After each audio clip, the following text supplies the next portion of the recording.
Boa noite, Matilde, tudo bem? Tudo na paz aí? Firme e forte com Jesus, mais uma vez estamos aqui, reunidos. É reunião de dia, reunião de noite, é reunião na madrugada, é só Jesus, né? Estamos aqui, firmes e fortes com Jesus. Você tá bem? Deus é bom.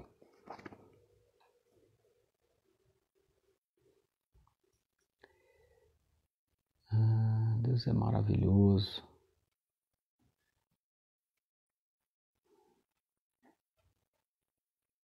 E aí, gente, vocês estão bem? Estão na paz aí? Firme? Forte com Jesus? Fortalecidos na bênção? Certos da bondade do Senhor, certos do favor de Jesus. Deus é bom, né? Muito bom sempre estar com vocês aqui. Eu queria agradecer a Deus mais esse encontro, né? Que nós temos aqui todas as noites, às 23h33.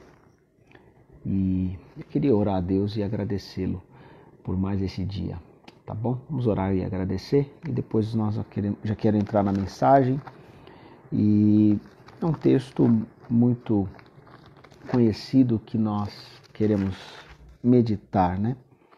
E eu tenho certeza que vai te abençoar, tá bom? Vamos orar? Pai querido, nós queremos te louvar e te agradecer por tudo que o Senhor tem feito e vai continuar fazendo na nossa história, na nossa vida. E eu oro para que o Senhor fale aos nossos corações, segundo a tua vontade, segundo o teu amor, segundo a tua bondade.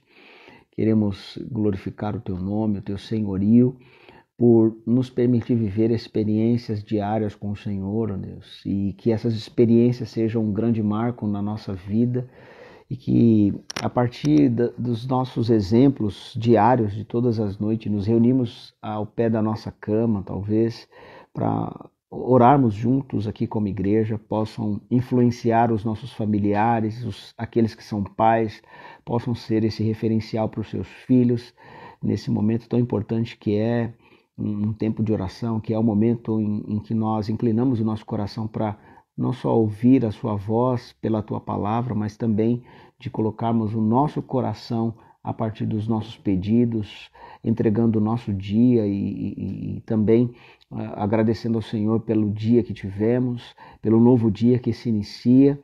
Nós queremos glorificar o teu nome por esse tempo tão importante que o Senhor nos tem dado como oportunidades na nossa comunidade de servirmos a um propósito muito maior do que a gente imagina a respeito daquilo que nós estamos fazendo todas as noites aqui. Que o Espírito Santo fale ao nosso coração, que a sua palavra ela possa nos abençoar aqui essa noite. Amém? Deus abençoe a sua vida. Você que está chegando agora, a paz do Senhor Jesus. Martinha, tudo bem, Martinha? Rose, na paz. Dona Irene, Lucas, Renatinha, Charaba, pastora Elza, Denise, Maria Helena Mostarda, paz querida, um abraço do irmão Mostarda também, do seu Antônio, Joyce, tudo na paz. É isso aí, deixa eu dar um oi para todo mundo, para ninguém ficar com ciúmes, tá bom? E não esquecer de ninguém também, né? A Isis também, pastora Isis, a Rose eu já falei, Sandrinha, Cida, Arcanjo, pastora Elza. É isso aí, gente. Bora lá. Bora lá. Eu vou escrever aqui a referência. É Marcos, o Evangelho de Marcos. Deixa eu colocar aqui a referência e eu já salvo aqui. Marcos, capítulo de número 11, versículos 12. E nós vamos ler aqui até o versículo de número 20. Versículo 12 até o versículo de número 26. Marcos capítulo 12, capítulo 11, versículo 12 ao 26. Tá bom? Tá aí a referência bíblica. Eu vou dar um tema para essa mensagem no final. Tá bom? Vamos ler aqui então a palavra do Senhor diz assim. Já oramos.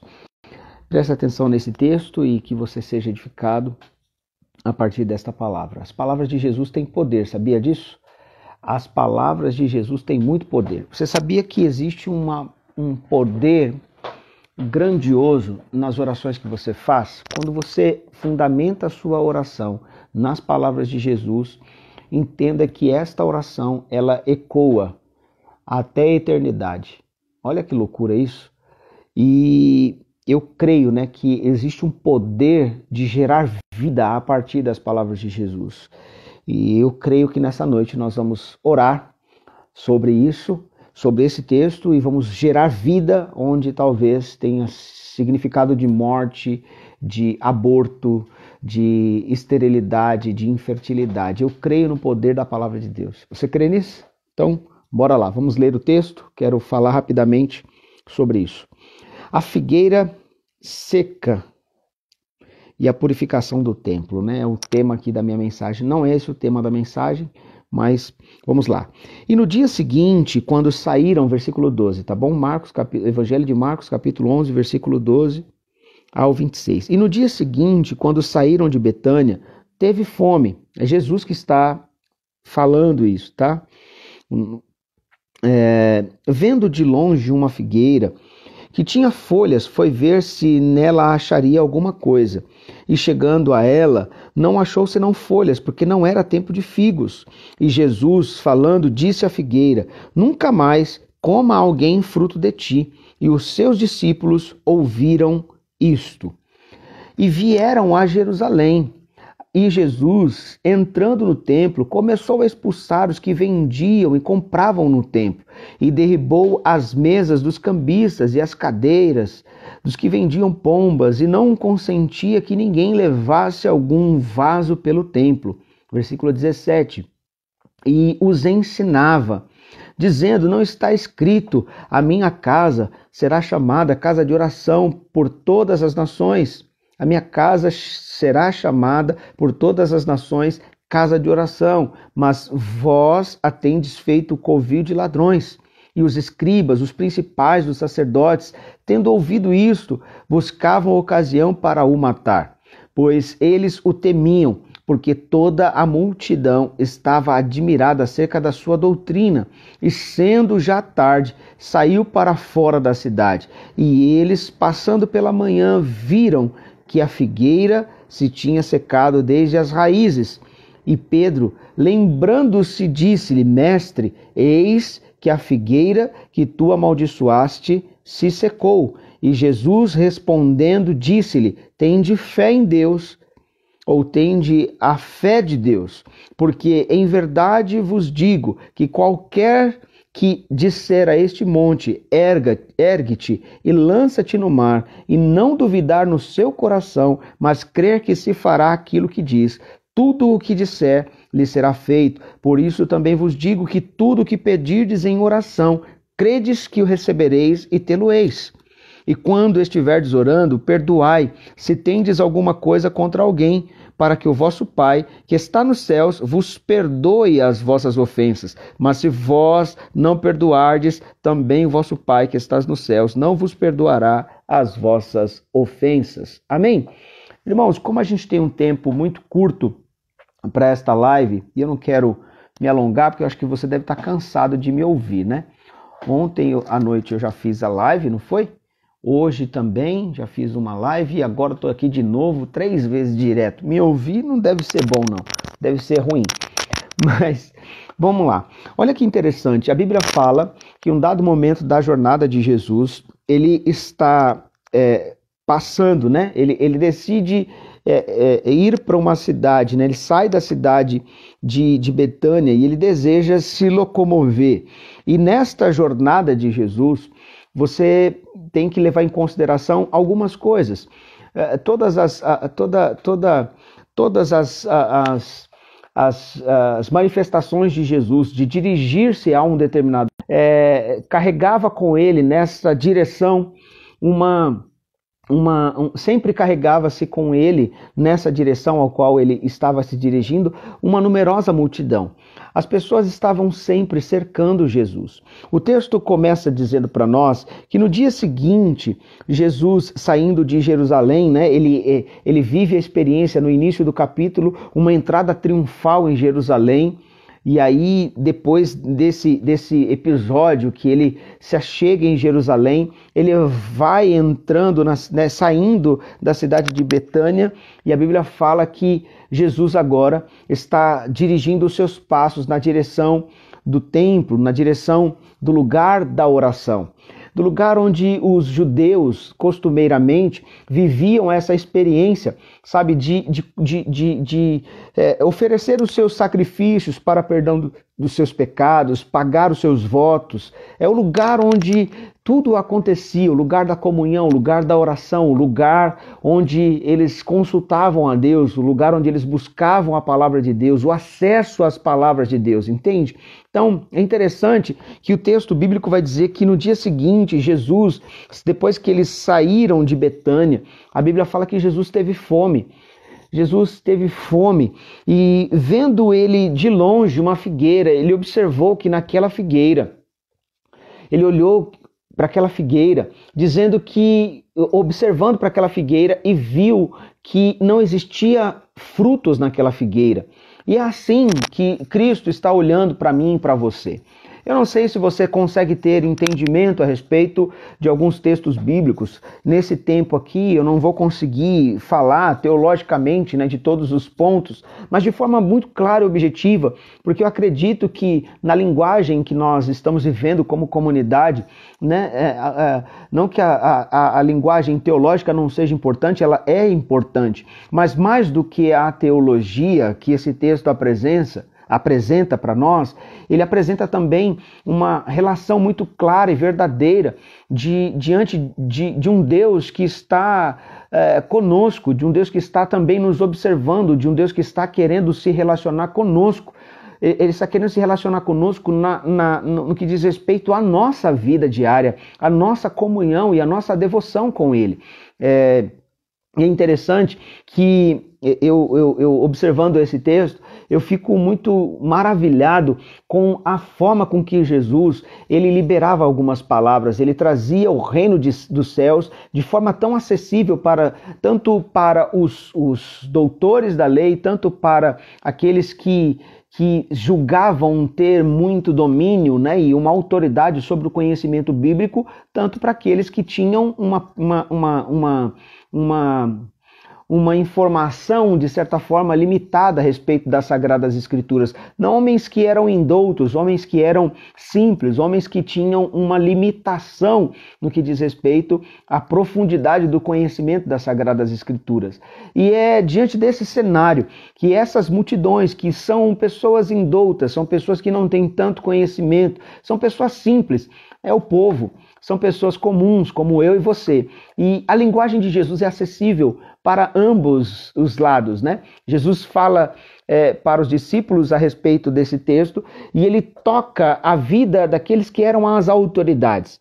Jesus olha para as autoridades na mesma intensidade. Essa fala também é uma fala para os próprios discípulos, quando ele decide sair dessa cidade chamada Betânia. Jesus, ele tem fome. Olha que interessante. Nosso Deus é um Deus humano, né? Jesus, ele é 100% Deus, mas ele é 100% homem também. Jesus teve uma necessidade fisiológica. E aí o interessante na história que se apresenta aqui, ele falando a respeito da nossa própria vida. Ele está falando da fome dele, da fome, da vontade de alimentar-se, de matar o seu desejo, né?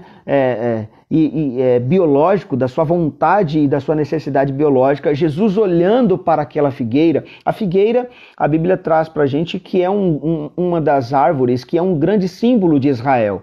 E lógico, né, biblicamente, teologicamente, a figueira tem essa representatividade do reino de Deus, né, olhando para Israel, olhando para Jerusalém, como sendo essa árvore, né? e tem um símbolo aqui profético, tem um símbolo espiritual também. Olhando para esta figueira, observando também os religiosos, observando a vida, a forma com que aqueles homens, que eram os escribas é aqueles que eram responsáveis por escrever os manuscritos, por traduzir a Torá, no caso, né, do povo de Israel lá, né, o Pentateuco. Eles eram os homens que escreviam a respeito dos famosos rabis, né, dos famosos rabinos, na verdade, que o povo judaico tinha, né? Então são esses homens que tinham ali uma função específica, uma responsabilidade com os escritos da palavra de Deus, os escritos, né, os manuscritos da palavra de Deus. E aí Jesus está diante desse cenário, olhando para os seus discípulos. A Bíblia fala que ele olha para a figueira, né, como um símbolo profético na nação de Israel. Ele olha, né, também trazendo essa tradução para a gente, trazendo esse olhar do nosso Cristo, o olhar do nosso Deus para com a nossa própria vida. A Bíblia fala que Jesus, olhando para a figueira, ele teve fome. E Jesus, olhando para a figueira, teve fome, e ele, quando buscou achar alguma coisa para comer, ele não achou nada, senão folhas, porque não era tempo de figos. E aí, olha só que interessante. Quando Jesus olha para a nossa vida, ele também precisa encontrar frutos dignos de arrependimento. O tempo inteiro nós estamos recebendo a palavra de Deus e ele vai nos dando a oportunidade de viver arrependimentos na nossa jornada. Viver uma vida restaurados, viver uma vida dependente de Deus, viver uma vida, sabe, onde nós voltamos os nossos olhos para Deus, voltamos as nossas vidas numa dependência de Deus. E aí Jesus está dizendo, olha, eu estou aqui seguindo a minha jornada, cumprindo e estabelecendo o reino dos céus, e quando eu olho para essa árvore, eu faço aqui questão de parar no meio do processo e dizer a respeito do meu povo. O meu povo é assim. Durante muitos períodos na história, Deus se achega ao povo e tenta se revelar ao povo de forma tão gloriosa. E ele não encontra na vida desse povo frutos dignos de arrependimento. E ele não encontra nenhum motivo para se alegrar, para celebrar a vida. Você consegue entender isso? Jesus está com fome, não encontra fruto nessa árvore. Olhando para nós, olhando para o povo de Israel, a gente precisa entender o que Jesus estava querendo, qual o significado de tudo isso, até mesmo para a nossa própria vida. Jesus olhando para esses homens, dizendo, olha, disse para a figueira, olhando para a figueira, dizendo que nunca mais coma algum fruto de ti. Os seus discípulos ouviram o que Jesus falou. Aí continua aqui a história, mudando um tanto quanto um pouco de foco. Olha que interessante. Aí vieram a Jerusalém. Jesus, versículo 15, entrando no templo, entrando no lugar da oração, entrando no lugar onde era o lugar onde as orações eram feitas, o lugar onde os votos eram cumpridos, o lugar onde os sacrifícios eram oferecidos e apresentados. Entrando no templo, começou então a expulsar os que vendiam e compravam no templo, derribou as mesas dos cambistas, as cadeiras dos que vendiam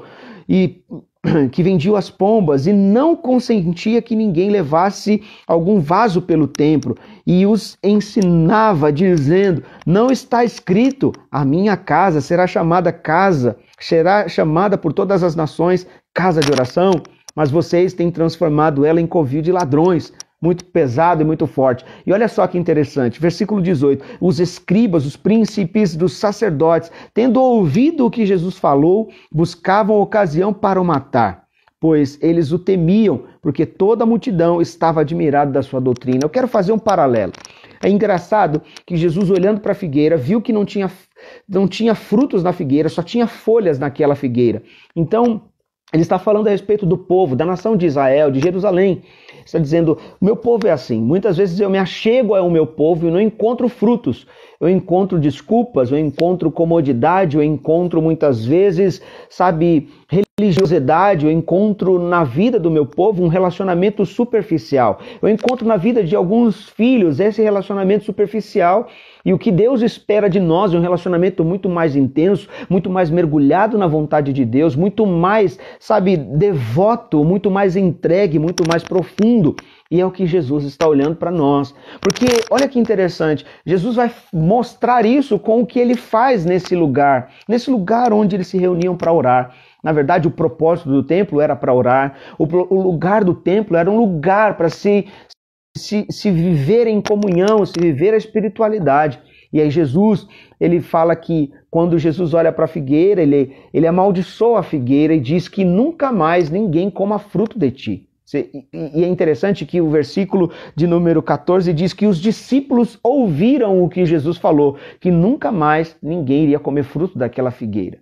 E olha a sequência do texto. A sequência do texto é que ele chega naquele lugar, que era o lugar da espiritualidade, era a casa de Deus, era o lugar onde eles se reuniam para buscar a face de Deus, para falar com Deus e ouvir a voz de Deus. E quando ele chega nesse lugar, Jesus tem um sentimento de indignação tão grande, ele tem um sentimento de inconformidade, ele fica inconformado com aquela situação. E ele depara-se com os homens vendendo, os cambistas vendendo, as mesas postas. Ele começa então a virar tudo aquilo. Jesus começa a derrubar tudo e começa a virar todas aquelas mesas. Eu acredito que se ele fizesse isso hoje em algum dos nossos templos, nós colocaríamos ele para correr, ou alguém iria dar um jeito de prender Jesus ou amarrar Jesus, não é verdade? E Jesus, ele olha para esse cenário e ele fala para esses homens que eram autoridades, que eram sacerdotes, que eram escribas, que eram, homens que tinham uma responsabilidade. Levar o povo, pelo seu próprio exemplo, a uma vida de oração, a uma vida de comunhão, a uma vida conectada com Deus. Esses homens estão agora transformando tudo aquilo que é o lugar de oração a um lugar de falácia, a um lugar, onde a relação não é uma relação de intimidade, mas é uma relação superficial. E é isso que esses homens estão vivendo na sua própria construção de vida, como autoridade sobre o povo. E aí Jesus, olhando para aqueles homens, olhando para todo aquele cenário, eles estão dizendo, olha, a casa do meu pai, ela será reconhecida por todas as nações, queiram vocês ou não. A casa do meu pai será reconhecida por todas as nações como uma casa de oração. Ela sempre foi reconhecida como uma casa de oração. Mas vocês transformaram ela em tudo aquilo que ela não foi, designada para ser. É muito pesado, muito forte isso. É muito também atual esta palavra. É muito atual porque nós vamos ver e pura na vida de tantas pessoas. Jesus está combatendo isso com toda a autoridade. E a Bíblia fala que esses homens temeram estas falas, essas palavras de Jesus. Eles ficaram ali, então, tentando encontrar uma ocasião para matar Jesus. E por que eles fazem isso? Porque Jesus está, de alguma forma, denunciando qual é a intenção, quais são as motivações, quais são as intenções dos corações deles. E talvez você esteja pensando, o que isso tem a ver comigo no final dessa noite? O que isso tem a ver comigo? Tem tudo a ver com você. Porque Jesus está olhando para mim e para você como esta figueira, como esta árvore. A árvore que ele designou para sermos plantados junto a ribeiros de águas, para darmos frutos na estação certa, na estação própria. Quando Jesus se achega à minha pessoa, se achega à sua pessoa, ele deseja encontrar frutos, ele deseja encontrar relacionamento, ele deseja encontrar uma vida conectada a uma vida de oração, ele deseja encontrar na minha vida e na sua virtude, poder e graça. O que Jesus ele está nos ensinando é que não há intenção errada no coração, senão a motivação errada nos nossos corações. E talvez soe até um pouco dura esta palavra, mas ele está dizendo aqui até mesmo para aqueles que estão na posição de liderar o templo, de estar à frente do templo. Ele está dizendo, olha, vocês estão transformando a minha casa num lugar onde ela não foi chamada, ela não nasceu, ela não foi projetada para ser. Ela foi simplesmente projetada para ser um lugar de adoração, um lugar de oração, um lugar de devoção. E vocês têm transformado esse lugar em um lugar onde as pessoas estão buscando a Deus por troca, por interesse.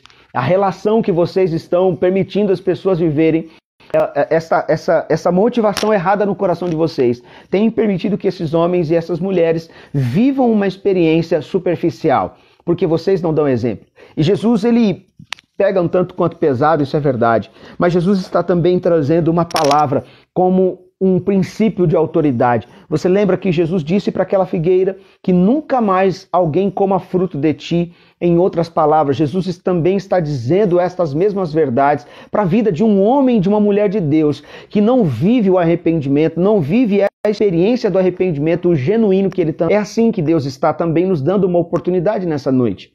Está nos dando uma oportunidade de avaliarmos o nosso coração, as intenções do nosso coração, porque você agora é o templo, você é a morada de Deus. Ele está dizendo, eu preciso, sabe, nesse momento em que eu passo sobre a sua vida, onde que eu passo sobre a sua casa, que eu passo sobre a sua existência, eu preciso encontrar frutos, eu preciso encontrar virtude, eu preciso encontrar derramamento de coração, derramamento de lágrimas, eu preciso encontrar em você a vida de Deus, eu preciso encontrar a motivação correta no seu coração. Jesus, olhando para aquela figueira, diz, esta é a nação de Israel, né? Como um símbolo da nação de Israel. Então, quando eu passar por vocês, quando eu vier até vocês, eu preciso encontrar fruto. Nós, na qualidade de homens e mulheres que são hoje responsáveis por, na sua própria vida, ser o templo do próprio Espírito Santo de Deus. Nós somos a morada do próprio Deus. E aí Deus está dizendo para nós, quando eu passo pela sua vida, eu preciso encontrar em você frutos.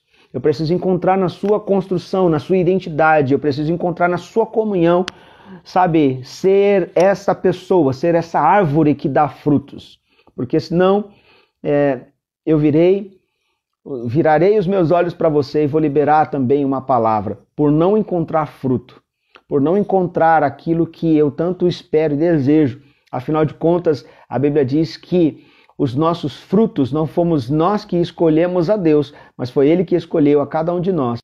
E Ele nos designou, nos nomeou, para que nós possamos seguir a nossa jornada com Deus e darmos frutos. Parece ser uma palavra dura, mas o que Deus espera é mostrar para nós que o desejo dele não é simplesmente anular a nossa existência quando não estamos dando frutos, ou talvez os frutos que nós estamos dando não são os frutos de arrependimento que Ele tanto deseja. Deus está nos dando a oportunidade, e Ele sempre vai nos dar a oportunidade de corrigirmos o nosso coração. Jesus está dizendo para esses homens, a minha casa é um lugar de oração. Se você não tem vivido esta experiência porque a intenção do seu coração está muito mais motivada em obter um favor de Deus, e talvez as nossas orações são cheias dessas intenções e motivações. Oramos e buscamos sempre, da parte de Deus, alguma coisa das mãos dele. Mais do que obtermos o favor e a graça por intermédio de uma conquista, de uma liberação, de um milagre, de um desejo, de um sonho, de uma bênção específica. Não tem nada errado em você buscar a bênção de Deus. Não tem nada errado em você orar a respeito de algo que você tanto sonha e deseja. Mas o que Deus está nos ensinando, que vai chegar um momento, vai chegar o dia, e que Ele quer encontrar em mim e em você. Ele quer encontrar na minha vida como árvore, Ele quer encontrar na sua vida como árvore, uma vida de intimidade, uma vida de um relacionamento, em outras palavras. Ele quer encontrar na sua vida como o templo que você é. Sabe, Ele quer encontrar a chama acesa, Ele quer encontrar a chama da oração acesa, Ele quer encontrar propósito na sua vida, Ele quer encontrar frutos na sua vida, porque senão vai acontecer como ele mesmo libera essa palavra, quando no retorno dessa jornada, ele olha para a figueira juntamente com seus discípulos. Nós vamos ler mais alguns versículos. Olha que interessante. Versículo 19. Sendo então, as pessoas estavam admiradas dessa forma que Jesus falava, a forma com que ele anunciava a palavra. Jesus olhando para todos eles, aqueles homens, sabe, cercando Jesus, aquelas autoridades cercando Jesus. Jesus confronta aquilo que era na vida daqueles homens, sabe, uma esterilidade, aquilo que era uma vida sem propósito, uma vida sem sentido. E por mais que seja um tanto quanto dura esta mensagem, ela também tem uma motivação nessa noite, de te impulsionar para o propósito, de corrigir a rota, de te dar a oportunidade, de restaurar o seu coração, não porque eu estou falando, mas a palavra de Deus é assim. Ela é que produz a restauração que a gente tanto sonha, tanto espera e tanto deseja. Olha que interessante o versículo de número 19. E sendo já tarde, saiu para fora da cidade. Jesus sai para fora da cidade com os seus discípulos, e eles todos, passando pela manhã, viram que a figueira se tinha secado desde as raízes. Por que eu estou parando aqui?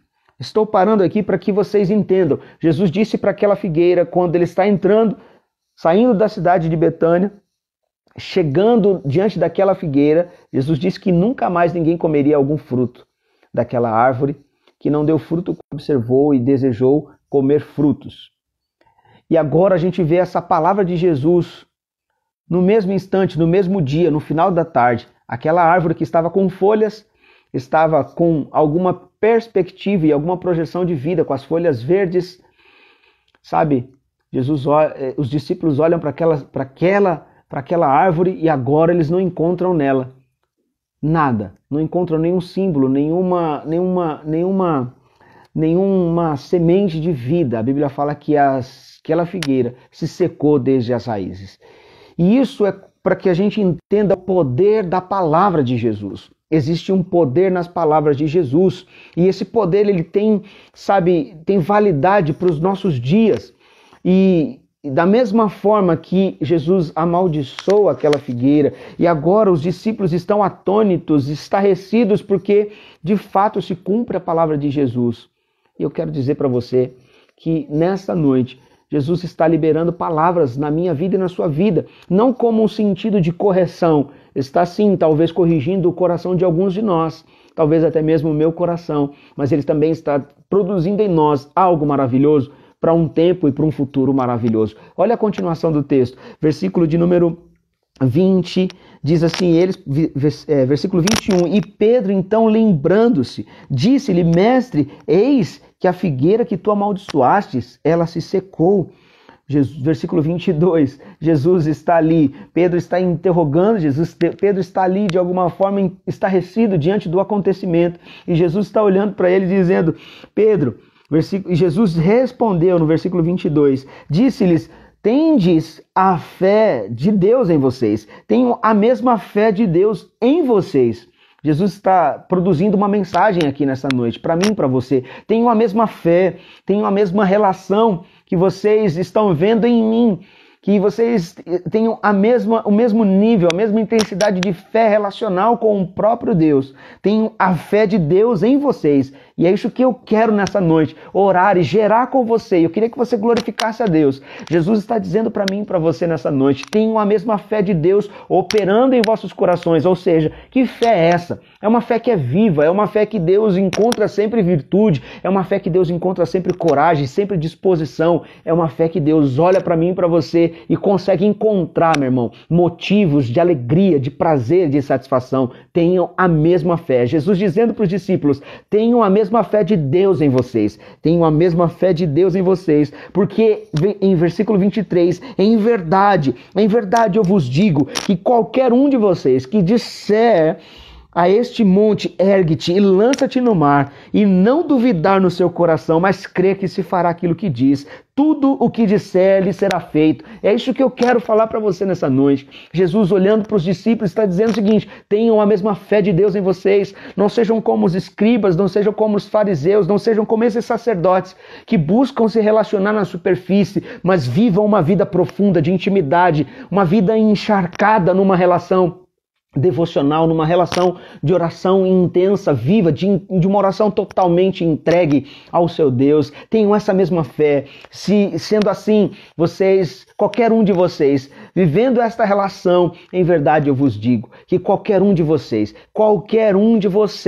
disser a este monte, ele está aqui falando agora uma nova parábola, dizendo para esses homens, qualquer um que disser a este monte, isso é maravilhoso. Qualquer um que disser a este monte que está em volta de Jerusalém, a cidade de Jerusalém, eu nunca fui lá, mas todas as pessoas que já foram falam que ela é cercada por montanhas. Jesus olhando para aqueles discípulos, observem estas montanhas. Qualquer um de vocês que disser para esses montes, ergue-te e lança-te no mar. Se vocês não duvidarem nos seus corações, mas crê que se fará o que vocês estão dizendo, assim será feito. Jesus está dizendo, quando nós vivemos uma vida conectada, uma vida espiritual aquecida pela palavra de Deus, quando nós permitimos o nosso coração se lançar em Deus, nós podemos fazer proezas.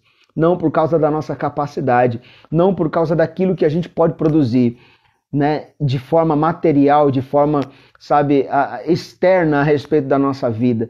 Deus está dizendo que por meio da nossa fé conectada a esse Deus, ela é suficiente quando há certeza, quando há convicção. Nós estamos caminhando com Deus nessa relação tão profunda de uma intimidade, de uma devoção.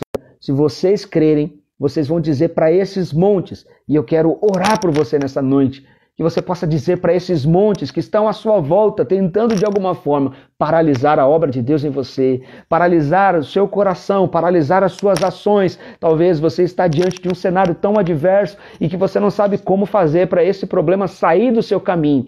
Ore em fé nessa noite. Ore em fé dizendo, chamando pelo nome, falando, olha, esse é um problema, Senhor, esse é um problema na minha vida. Eu não duvido no meu coração, eu tenho a mesma fé de Deus em mim. E a partir desta fé, eu quero dizer para esta montanha, para esse problema, o seu problema tem um nome, o meu problema tem um nome.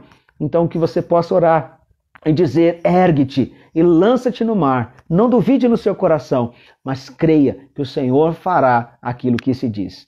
E olha só que interessante, como Jesus ele é um homem maravilhoso, ele é um Deus amoroso. Ele vai dizer para os discípulos e para aquelas pessoas que estavam ali perto dele, o desejo de Deus não é deixar ninguém de fora do seu benefício, não é deixar ninguém de fora da sua vontade, não é deixar ninguém de fora da sua bondade. Olha que maravilhoso isso. Versículo de número 24. Por isso, olha que interessante, por isso eu vos digo que tudo quanto pedirdes em oração, credes que o recebereis e tê-lo-eis. Tudo quanto vocês pedirem em oração, crendo que recebereis, vocês assim terão.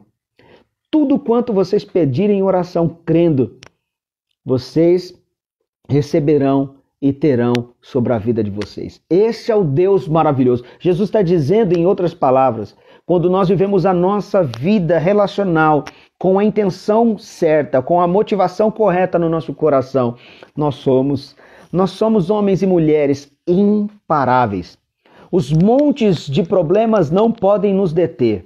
Nós temos uma palavra no nosso coração, temos uma promessa de Deus, temos uma autoridade, temos a fé de Deus em nós. Ou seja, vamos dizer para esse monte, ergue-te, saia da minha frente. E aí você pode orar a respeito de qualquer problema que para você é difícil de resolver. Você pode colocar diante de Deus e Ele será glorificado, porque Ele mesmo fará sair da sua frente qualquer montanha de adversidade, qualquer problema que tenha um nome, seja a depressão, seja o medo, seja o pavor, seja um problema financeiro, seja até mesmo, sabe, uma desilusão sentimental, amorosa. Deus é poderoso para mudar a história, Deus é poderoso para reescrever a nossa história. O que Ele espera de nós é que tenhamos a mesma fé de Deus dentro do nosso coração. Não duvide, creia que se fará aquilo que você diz, aquilo que você ora, a forma com que você se relaciona. A forma com que você se relaciona, a forma com que você vive a sua comunhão com Deus, a forma como que você se conecta com Deus, não com uma motivação sempre de obter das mãos de Jesus os frutos, quando nós nos relacionamos na intensidade com que Jesus deseja, onde nós e a nossa casa são um lugar de oração, são um lugar de conexão, são um lugar de adoração. É um lugar onde Ele tem prazer em responder às orações. É um lugar onde Ele tem prazer em manifestar a sua glória, em manifestar o seu poder e o seu favor. E é isso que nós observamos as palavras de Jesus. Se nós vivemos a nossa vida conectada, não tem esterilidade, não tem uma árvore infrutífera, não tem morte, tem vida. Não tem, sabe, não tem superficialidade, tem profundidade no relacionamento, tem uma vida ativa, tem uma vida onde as palavras de Deus são palavras de graça, são palavras que têm uma nova revelação, são palavras que trazem para nós um novo significado. Eu posso ler esse texto amanhã para vocês, e esse texto precisa produzir em você uma fé diferente. Esse mesmo texto tem vida nele próprio. Eu não posso trazer a mensagem de Deus acreditando sempre que ela vai ser a mesma história. Hoje está sendo... Eu já preguei essa mensagem em diversas oportunidades, mas eu tenho uma convicção de que existe uma revelação fresca para o seu coração. Existe uma virtude marcando o seu coração, tirando você da esterilidade, da morte, sabe? Tirando você da apatia, de uma vida estática, inerte, paralisada. Não, meu irmão. Você tem a mesma fé de Deus em você. A fé de Deus está sendo gerada em você. E quando essa fé é gerada dentro de nós, a mesma fé tem poder para matar a morte dentro de nós. Matar a morte dos nossos sonhos. A Deus tem a capacidade de matar a morte dentro dos nossos corações e gerar a partir daquilo que era morte no nosso interior, uma vida. E é isso que Deus espera de nós. Esses homens estavam vivendo os rituais religiosos de forma, sabe, superficial, e eles estavam mortos. Jesus está dizendo para os discípulos: o que eu quero é reativar a vida em vocês novamente. Olha que interessante, os últimos 2 versículos que eu quero ler, orar e encerrar esta oração das 23 e 33. Versículo de número 25. E quando vocês estiverdes orando, este é um mistério, esta é a chave para mim e para você nessa noite. E quando vocês estiverdes orando, perdoai, se tendes alguma coisa contra alguém, para que o vosso Pai, que está nos céus, vos perdoe as vossas ofensas. Sabe por que de muitos de nós não vivemos experiências na nossa vida hoje, e não temos vivido a nossa vida, sabe, reativada no nosso espírito, e aí nós vamos vivendo de forma superficial, e essa superficialidade nos faz viver uma vida de mortos-vivos, porque nós carregamos, sabe, mágoas, rancor, ódio, carregamos ira no nosso coração contra as pessoas, carregamos ofensas, carregamos tantas coisas, ressentimentos, amarguras, tantas coisas que não fazem sentido para a vida de um cristão, de um líder, de alguém que está, sabe, se relacionando com Deus. Então, esta palavra vem nessa noite também para produzir. A morte desses homens é que eles precisavam buscar se arrepender dos seus maus caminhos, das suas más intenções, das suas motivações erradas. Precisavam buscar o perdão de Deus. Mas mais do que buscar o perdão de Deus para as suas ofensas, eles precisavam olhar para as pessoas que estavam à volta deles. E é isso que nós precisamos entender. Jesus está dizendo para esses homens: quando vocês estiverem orando, vocês têm a capacidade de gerar vida. E vocês podem perdoai, se tendes alguma coisa contra alguém.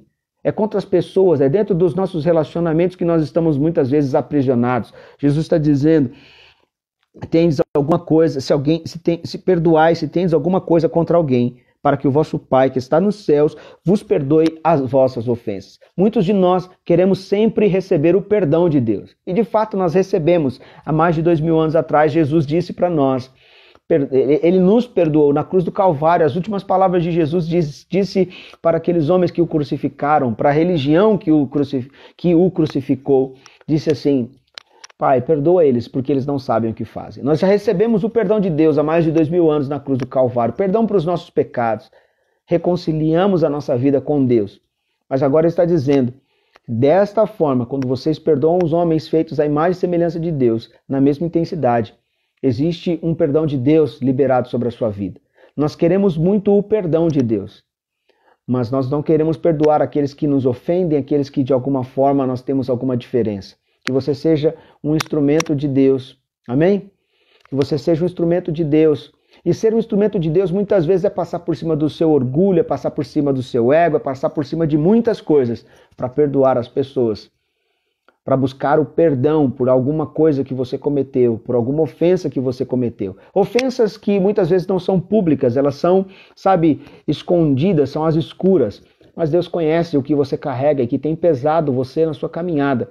Não vim te acusar nem te condenar. Vim dizer para você que o nosso Deus é um Pai amoroso. O nosso Pai é um Pai amoroso. Versículo 26, ele vai confirmar isso. Dizendo o seu amor, falando do seu amor para conosco. Mas se vós não perdoardes, também o vosso Pai, que está nos céus, não vos perdoará as vossas ofensas. Ou seja, Jesus está dizendo para nós: se eu quero perdão, eu preciso perdoar. Porque o nosso Pai Celestial não fica devendo nada a ninguém. E se nós ocultamos coisas no nosso coração, não tem como gerar vida quando temos alguma coisa oculta no nosso coração. E que você possa, então, voltar os seus olhos para esse texto e saber que Deus, Ele é o maior interessado em te perdoar, em restaurar você, a sua casa, a sua família. Versículo de número 27. Aí tem, não, na verdade é até o versículo 26, perdão, é até aqui. É até aqui que eu quero falar com vocês. Aqui já vai entrar em outra história, em outro texto, em um outro contexto. Vai falar de outras coisas. Mas o desejo do meu coração é que você saia daqui tendo essa certeza. Jesus começa a fome, não encontrou frutos naquela figueira, e ele liberou uma palavra, e a palavra que Jesus liberou, ela se cumpriu. Lá no final da história, quando ele olha para os religiosos e para a religião, que não gerava vida em ninguém, só gerava uma superficialidade de relacionamento com Deus. Ele está dizendo, vocês religiosos são como essa figueira e que não dão frutos. A vida de vocês está numa superficialidade, mas o meu desejo é gerar frutos em vocês, porque senão, como aconteceu com essa figueira, acontecerá com a vida de vocês. O desejo de Deus, irmãos, é sempre nos dar o caminho do perdão e um caminho do arrependimento. O texto bíblico mesmo diz para a gente, se nós tivermos a fé do tamanho de um grão de mostarda, nós vamos dizer a esse monte, ergue-te e lança-te no mar. Se nós não duvidarmos, nós cremos que se fará aquilo que diz. Será feito e nós receberemos das mãos do nosso Deus esta graça. Amém? Então, o desejo do meu coração é dizer para você, você é a casa espiritual. Você é a casa de oração. Amém? Literalmente, você não é só um membro da casa de oração, você é a casa de oração. E orarmos juntos nessa noite nos dará a graça de concordarmos em oração e gerarmos vida no meio da morte, no meio da tristeza, da melancolia ou até mesmo de uma relação superficial. Que Deus possa gerar vida em você, na sua casa, em toda a sua família, e que aquilo que foi sequidão na sua vida, aquilo que foi esterilidade na sua vida, eu oro para que Deus inaugure um tempo de fertilidade, um tempo de frutos, um tempo de bênção, e que a graça dele te envolva e te alcance nessa noite, em nome de Jesus. Nós vamos orar pela vida do Alan e Sueli, pela saúde deles. Esse é o pedido da minha amiga Neide, da Lu Cardoso também, que é o pedido da minha amiga Flávia. Abraço no Serginho, nas meninas, tá bom, Flavinha? Orar também pela Suelen Avena Prone, ela tá ali com uma perturbação emocional. Vamos orar então por todos esses pedidos, e se você tem algum pedido, escreve, coloca aí para a gente estar orando, tá bom? Em nome de Jesus, por favor, vamos orar. Pai, no nome santo de Jesus, nessa noite nós colocamos a nossa vida em primeiro lugar, a vida de cada irmão, cada família que está nessa live presente agora, e sobre a vida de todos que precisam, ó Deus, da tua intervenção.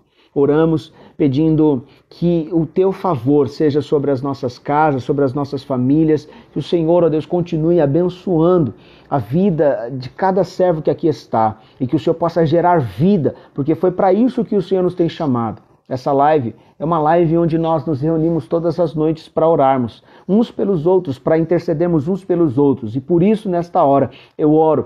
Como nós falamos inicialmente, ó Deus, na noite de hoje, nós começamos lá às 8 horas, falando das guerras. A guerra, ela ainda não acabou. As batalhas, elas não acabaram. Elas continuam se levantando contra nós diariamente, mas também nós temos uma disposição de nos levantarmos contra toda a batalha que é espiritual, tudo aquilo que é fruto de uma batalha espiritual contra nós, contra a nossa casa e a nossa família. Oramos uns pelos outros, abençoando cada família aqui representada, ó Deus, pedindo ao Senhor a tua intervenção. E aquilo que é fruto, Pai, fruto de uma esterilidade, fruto de uma, ó Deus, de uma vida superficial, que o Senhor, ó Deus, arranque do nosso caminho, nos dando direcionamentos para vivermos essa relação muito mais profunda.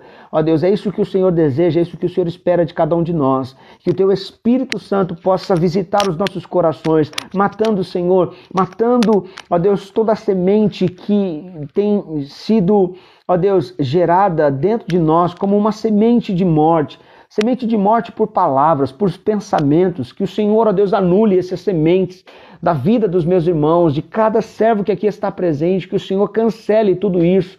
Ó Deus, traz vida, Senhor, nos corações, traz vida para estas árvores que estão diante desta reunião de oração, traz vida para cada um dos teus servos, que eles sejam árvores plantadas junto a ribeiros de águas que darão o seu fruto. Quando o Senhor passar pelas nossas vidas, o Senhor verá frutos de arrependimento, verá, ó Deus, uma vida, Pai, marcada por arrependimento, por uma relação profunda com o Senhor. Eu oro por cada um que aqui está nessa noite, que a bondade, a graça do Senhor alcance os teus servos, o teu amor, ó Deus, continue marcando a vida deles, que o Senhor continue restaurando, Pai, a vida de todos. É o que eu oro nessa noite, peço pela vida do Alan, Senhor, da Sueli, peço ao Senhor, ó Deus, toca a saúde deles, visita com favor e graça, livra, Senhor, a vida da Lu, Pai, Cardoso, de todo perigo, de todo mal, ó Deus, coloca a tua mão na saúde dela também. Oramos nesta hora, declarando um tempo de restauração, um tempo de milagres. Alcança a vida da Luciana Cardoso, Pai.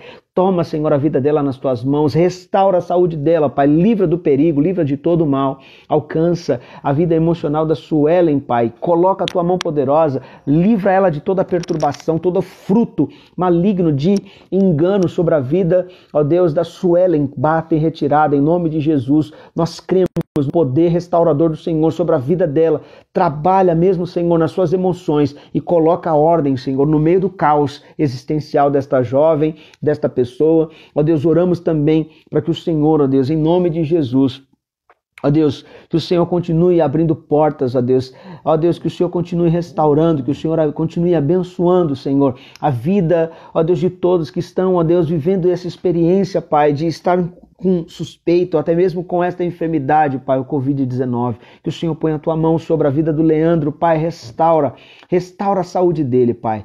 Restaura todos que se encontram, ó Deus, no leito de hospital, os nossos familiares, que o Senhor, ó Deus, esteja abençoando, guardando a vida deles, livrando de todo perigo.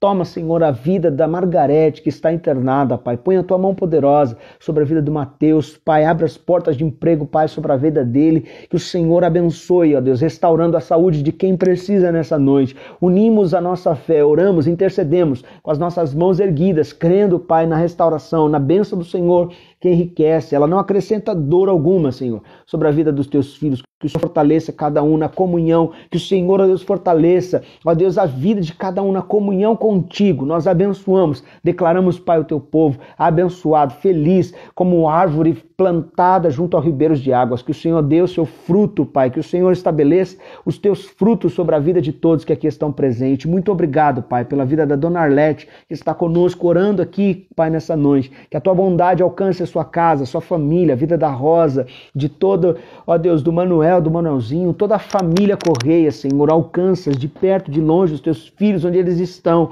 que a bondade do Senhor seja sobre eles, que o Senhor alcance mesmo, Pai, protegendo, guardando, livrando de todo perigo, livrando de todo mal. Eu os abençoo, declaro esse tempo de restauração sobre a vida, ó Deus, destas famílias que tanto clamam ao Senhor de dia, de noite, que a tua bondade seja sobre todos, que o seu favor seja sobre todos, ó Pai, é o que eu te peço nesta noite. Declaro esse tempo de bênção, esse tempo de restauração, esse tempo de renovo espiritual, renovo, Pai, na mente, no coração, ó Deus, que o Senhor trabalhe na mente dos teus filhos, trabalhe no coração deles, produzindo milagres nessa noite. É o que nós te pedimos, ó Deus, e já te agradecemos, crendo no teu milagre, cremos, ó Deus, na tua bondade, cremos no teu agir, Pai, na liberação de portas de emprego, de portas de milagres. Que o Senhor abençoe e guarde a vida de todos. Fortaleça-os, Pai, no seu forte poder. Que a boa mão do Senhor alcance cada família. Ó Deus, e que o Senhor nos dê, ó Deus, a graça, ó Deus, de experimentar da parte do Senhor milagres. Se existe alguma ofensa em nossos corações, se existe algum ressentimento, o segredo de tudo, Pai, na nossa vida espiritual também está relacionado a isso.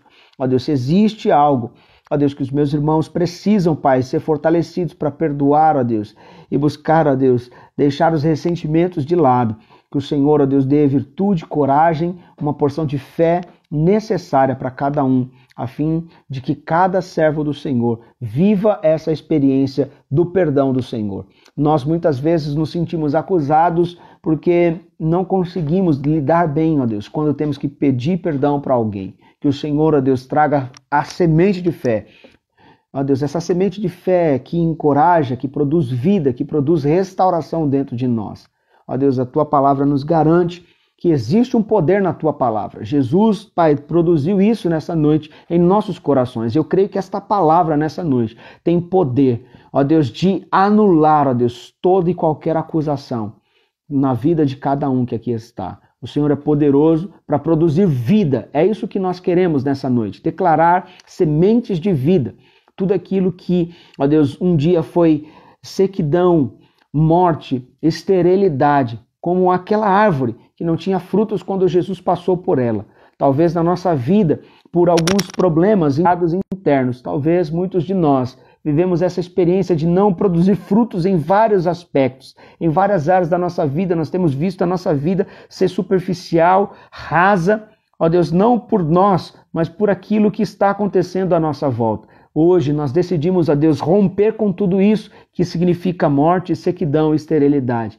Ó Deus, e damos passos, ó Deus, passos para a vida, passos para a vida do Senhor, passos, ó Deus, passos que vão produzir em nós a vida do Senhor, passos na direção que vão produzir em nós vida. Nós somos, ó Deus, essas árvores plantadas junto a ribeiros de água. Tudo aquilo que foi sequidão, tudo aquilo que foi, ó Deus, morte na nossa construção de vida, como famílias, o Senhor nos chamou, nos reuniu, como o texto que nós lemos, ó Deus, em Marcos, capítulo 11, Pai, do versículo 12 ao 26, nós lemos sobre isso. Nós ouvimos a Tua palavra e cremos que o Senhor é poderoso para nos tirar, ó Deus, de uma condição de esterilidade. A vida do Senhor em cada um de nós, a vida do Senhor nas nossas casas, a vida do Senhor nas nossas famílias. Nós somos um povo abençoado, nós somos uma igreja abençoada, somos um povo, Senhor, que tem vivido essa experiência de uma dependência. Nós estamos clamando ao Senhor dia e noite, noite e dia, certos, ó Deus, de que o Senhor olha para nós com o seu olhar de bondade, de graça, de misericórdia. Eu oro abençoando a vida dos meus irmãos e declaro um tempo de restauração sobre cada um que aqui está presente. Que o Senhor alcance as nossas casas, livre os nossos familiares, ó Deus, dessa pandemia, livra-os desse vírus. Pai, protege, guarda a nossa casa. A guerra, nós sabemos que ela não acabou, ela continua sendo uma guerra invisível, continua sendo uma guerra, Senhor, até mesmo, Senhor, injusta, ó Deus, mas nós acreditamos que o Senhor é o general que está guardando, Pai, está na frente dessa batalha, cobrindo a nossa casa, cobrindo a nossa família, livrando os nossos amigos, familiares, pessoas que nós amamos, que o Senhor continue sustentando a nossa família, Pai, é o que nós te pedimos, crendo, Pai, que o Senhor tem todo o poder, ó Deus, para guardar e livrar a nossa casa da esterilidade, da morte, Pai, que muitas vezes é uma sentença lançada contra a nossa vida. Nós cremos que a Tua palavra, ela produz em nós vida, O Senhor sempre que passar pela nossa casa, pela nossa vida como uma árvore, possa encontrar vida. E aquilo que é um excesso na nossa vida, no nosso coração, aquilo que é um excesso nessa árvore que é a nossa vida, que o Senhor possa podar, que o Senhor possa tirar os excessos de nós, nos corrigindo, nos apontando sempre um caminho diante do seu amor glorioso, do seu amor bondoso para com cada um de nós, produzindo em nós frutos. Nós oramos crendo no poder restaurador do Senhor e da sua palavra sobre todos que aqui estão presentes. Eu oro abençoando a vida de cada um, dando-nos uma semana ainda maravilhosa, debaixo da graça, do amor do Senhor, do consolo do Teu Espírito Santo. É o que eu te peço nessa noite e abençoa a vida dos meus irmãos no nome santo de Jesus. Que a Tua graça, que o Teu amor e o consolo do Espírito Santo de Deus sejam sobre todos nós. É o que nós te pedimos nessa noite, crendo, Pai, na Tua bondade, no Teu amor, no Teu cuidado sobre todos nós. É o que eu te peço e te agradeço, no nome de Jesus. Amém? E Deus, espero que você tenha sido abençoado, espero que você tenha sido, restaurado aqui essa noite. Lembrando a vocês, que chegaram e talvez, queiram conhecer a nossa igreja. Tem muitos amigos que nos visitam, aqui nas nossas lives. Se você tem sido assíduo nas nossas lives, acesse o nosso site www.casadeoração.org/cultos. Você pode fazer a sua inscrição e estar conosco em uma das nossas reuniões presenciais somente aos domingos. Temos 4 cultos, 4 reuniões que você possa estar conosco. No próximo domingo teremos a nossa ceia. Faça a sua inscrição rapidinho. Porque para cada culto tem um limite de pessoas que poderão estar conosco. Então, queremos estar celebrando a ceia. Primeira Santa Ceia, né, nesse retorno dos nossos cultos presenciais. Eu quero poder te abraçar virtualmente e te ver, olhar nos teus olhos e orar junto com você ali na nossa casa. Deus abençoe. Até a próxima. Fiquem na paz, gente.